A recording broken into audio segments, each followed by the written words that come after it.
அப்போ நான் இங்க என்ன மென்ஷன் பண்ணிருக்கேன்? Asia highs lows, London highs lows. First session ஐஸ்லோஸ்ல இது ரெண்டு ரொம்ப important. So when London sweeps Asia, that is a potential chance to form a high or low. புரியுதா? Of the day. Okay okay. புரியுதா? புரியுது புரியுது. என்னது சொல்லுங்க.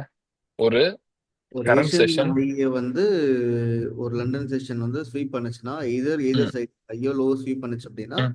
ஒன்று வந்து ஒன்று புது லோ ஃபார்ம் ஆக சான்ஸ் இருக்கு, புதுசாக ஹை ஃபார்ம் ஆக சான்ஸ் இருக்கு அந்த இடத்துல. புது சைட்ல அந்த டேயோட ஹைலோவே அதான். சேம். இதே கண்டிஷனை இரு, நான் வந்து இப்படி போடுறேன். இப்படி போட்டா இன்னும் கொஞ்சம் உங்களுக்கு பெட்டரா இருக்கும். இதானே அது நம்ம ப்ரீவியஸ் செஷன் இது. யா. இப்போ இது NY PM.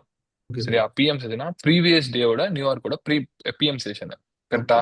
ஓகே. யா. அதோட ஹை ஸ்லோஸ ஏசியாலே ஸ்வீப் பண்ணிடுவான் சில நாள்ல. ஓகே. அப்போ அது ஒரு valid day high or day low. இப்போ இது வந்து ஏசியாவில் நடக்கிறது. ஸோ ப்ரீவியஸ் நியூயார்க் PM ஏசியாவில் ஸ்வீப் பண்ணா சான்ஸ் இருக்கு. ஓகே. அது ப்ரீவியஸ் இப்போ சில நாள் என்ன ஆகும் தெரியுமா? சாயங்காலம் வரைக்கும் அரைச்சிட்டு லண்டன் ஐஸ்லோஸ நியூயார்க்ல AM தூக்கிடுவான். Okay bro. AM தூக்கிட்டு அன்னைக்கு டேக்கான மூமெண்ட்டை 3 ஹவர்ஸ்லேயே கொடுப்பான். நீங்க இப்போ 23 ஹவர்ஸ் மார்க்கெட் ஓடினாலுமே 3 ஹவர்ஸ்ல எனக்கு டேக்கான மூமெண்ட்டை கொடுத்துருவான் உங்களுக்கு.